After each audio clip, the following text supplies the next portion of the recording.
Let's talk about the draft. All right. As I put up the round one draft order, we talked before we went live about quarterbacks. How many quarterbacks do you see going in the first 10, let's say? 2, maybe 3. Well, it depends. See, there's always trades, right? Teams are always going to make trades up and down and stuff. Bryce Young's going number 1. He's going to Carolina number 1. That's almost a lock. And that's the right pick. He's the best quarterback. He is small. There's no doubt about that. He's under 6 feet, and he's just a shade over 200 pounds. That's small for a quarterback, but he's good. He's tough. He has a good arm. He knows how to win. Obviously, that's the right pick.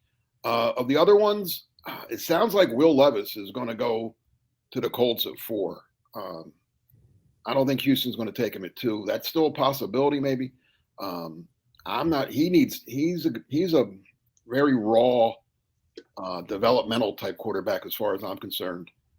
Could he turn out to be good? Yeah, but he's not ready to play now. Anthony Richardson, Bill, you probably know more about him than any of us. I saw Florida play a couple times. He's an athlete. There's no doubt about it. But I don't think he's a good passer.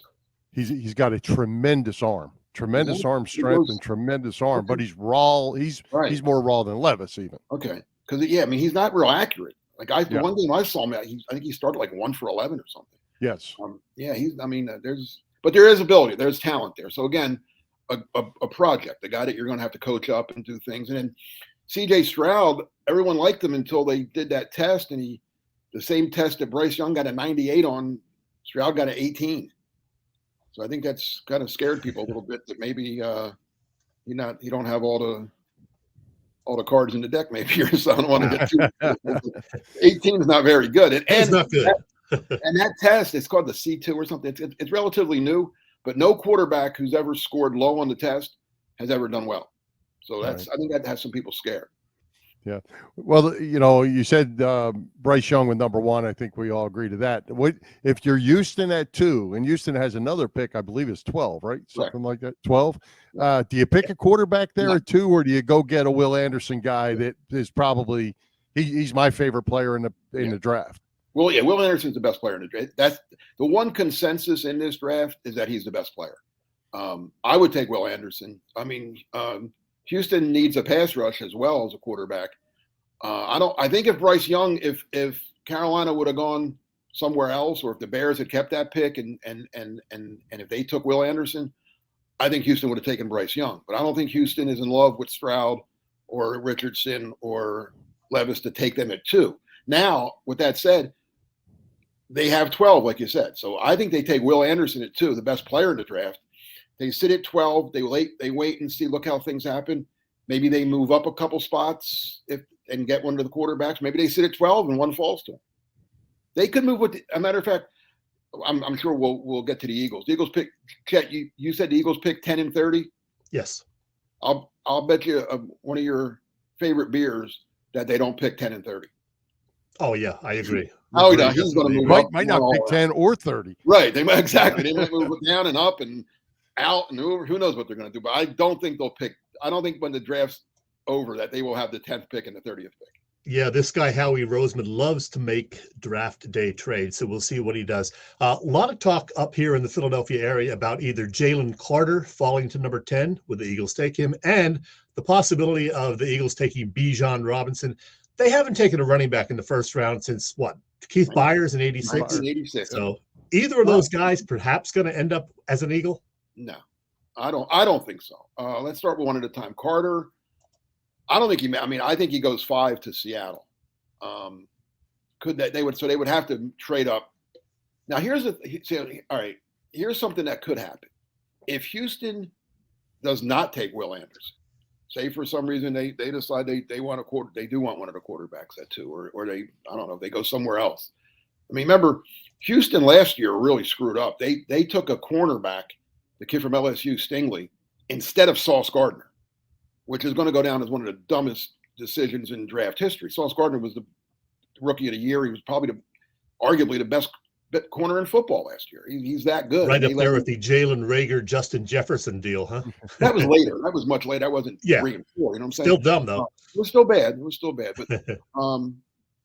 But yeah. Anyway, So if Houston passes on Anderson, now they got the Cardinals sitting there at 3. The Cardinals have more than made it clear that they want to move out of 3. They would love to get more. I mean, and I don't blame them. They have a lot of holes to fill. They can get. I don't know. I looked it up. If 10 and 30, if the Eagles were to give the Cardinals 10 and 30, that's not quite enough to get to number 3. So they might have to throw in a pick next year. So I don't think the Eagles want to give up too many more picks this year because they don't have many mid-round picks.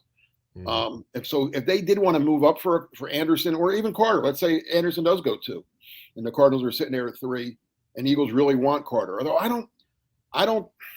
Carter makes a lot of sense as a player for the Eagles. He's a Georgia guy. They love Georgia guys. They have 2 from last year on the team. Him and Davis would be back together again. But there is that off the field stuff, and I don't know what I'm sure. Listen, I will say this about the Eagles: their security department or whatever they call it now, headed by Dominic, is very good. They will determine whether or not Jalen Carter is worth taking and worth moving up for. And if he comes back with the report that, hey, we don't want this kind of guy, then their Eagles aren't going to take him. And I'm sure there are some teams that have done their homework and have come away with that feeling that now we just don't want this guy on our team. But from a strictly football standpoint, he would be a perfect fit in Philadelphia. Now, Bijan Robinson, I know apparently, and I'm not up there, but I still talk to some people up there. That's the big story, right? Every day on the radio, they talk about Bijan Robinson. Mm-hmm. I don't think they take a running back. Listen, if they took him, I wouldn't criticize the pick because he's a very good player. I just don't think you take a running back at 10. Hey, Mark, with the offseason taking fold like it did, losing a whole bunch of players and signing a bunch of guys to one-year contracts, more veteran-type players, what are the chances they trade one or both of these picks, trade back in order to get more players, more good players under rookie contracts to grow this team because Fletcher Cox is back, Brandon Graham is back, Kelsey's back, all on one-year deals? They could, yeah, like I'm saying, I don't think at 10, I wouldn't go too far back because, listen, the Eagles are only the 4th team in history to go to a Super Bowl and then pick in the top 10 in the next draft. The last one was, I believe, New England. Washington had it one time, and San Francisco had it one time. So that's you don't, if you're the Eagles, you don't plan on picking 10 very often, right? So, and especially, again, I think they won't make that move until they're on the clock. Because if the quarterbacks do go early, if 4 quarterbacks go in the first 9 picks, there's going to be a pretty good player there for the Eagles at 10, and I think they'll just take them. Where I think they move out, I don't think. And like I said, they might, if they want to move up for a guy, they have the ammunition to do that as well, using picks next, whatever they want to do. They could move back a couple spots if they feel the guy they really like is gone, and now they have 2 or 3 guys that are all about equally graded out equally. Maybe they move down to 12 or 13, 14, but not too far because you don't want to go too far down and then not get anybody that you really want. Because I think once you hit like 15, 16, there's no difference in that guy than the guy you're getting like maybe at 40. It's really that much of a parity draft. Now at 30, I think they definitely will trade out of that. They did that a couple years ago. More than a couple now, but when they had I think it was a year that they won the Super Bowl. They were picking 32, and I believe they traded it to Baltimore, and ended up getting like a 2nd and a 3rd and something the following year. I could see that happening again as well. If a team, some team that doesn't have a 1st-round pick maybe wants to jump in, or a team wants to jump back in, they get a player that they really like that fell. But I can tell you, go ahead. I'll let you ask me something next. Who are some of the guys that are definitely going to go in the top 10? As I put up the draft list again, who do you see going where for sure? Well, yeah, Young, I think, like I said, 1. I think Anderson will go 2, 3, somewhere there. Tyree Wilson from Texas Tech, pass rusher. He should probably go top 5. Christian Gonzalez, the cornerback from Oregon, I think is a top 10 pick. Let me look at my list here. And then after that, then you don't know. Paris Johnson, the big tackle from Ohio State, he's a guy the Eagles may have interest in. I don't think he makes it to him at 10. And And then you got the guys that could be there for the. And I'm going to give you 3 guys that I think the Eagles will be very interested in if they make it at 10. One number one on their list, I think, is Peter Skoronski.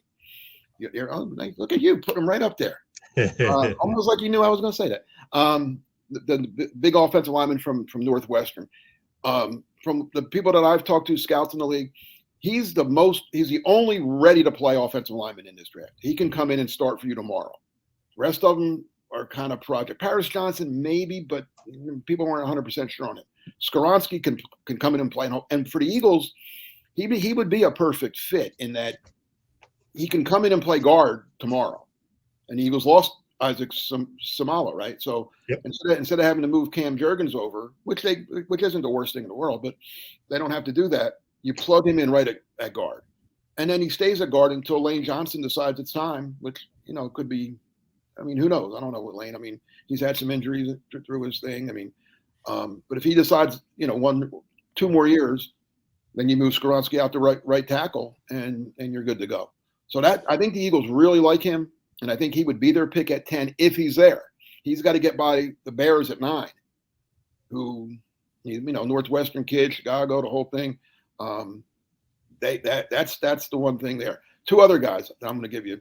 One is Miles Murphy, edge rusher from Clemson. Look at you. On the ball, Mark. I don't know who's doing this, but you're good. Because this was not rehearsed. Let me tell you, I didn't like any of this. I didn't tell you. This guy reminds me a lot of Brandon Graham. I've heard that. Yep. Kind of built like him, kind of plays like him. He can, he was more of a stand-up rusher. He can put his hand on. He can do either. He can put his hand on the ground. In a 4-3, he'd probably put his hand on the ground like Graham does. And his personality is, Brandon Graham's a big personality, right? Everybody knows Mm-hmm. that. Sure This kid's the same way. He's very intelligent, very well spoken. I had a scout tell me, yeah, when we interviewed him, I had to look it up. I wasn't sure if he went to Clemson or Harvard. So, wow. He's the kind of guy I think the Eagles will like that. The Eagles, like some teams, don't like big personalities, and they stay away from that kind of. I think the Eagles kind of embrace that a little bit, and like I'm saying, and if he is and I don't like comparing players to players because it's not always fair, but if he is a lot like Brandon Graham, then why not learn under Brandon Graham for a year and then eventually take over for him? So that's another guy that I think. And the last one, Mark, who you got? Lucas Van Ness from Iowa. Okay. No picture. I don't have a picture. I'm sorry. You can only do so much here, pal. Hey, Mark, one more from you. First 2, I just assumed. Hey, Mark, one that the locals are interested in, Joey Porter. Where do you see him going? Is there a possibility he's there at 10? And he's a 10 guy. He'll be there at 10. I don't think the Eagles are going to take a corner. I thought they may have until they re-signed Bradbury and redid Slay.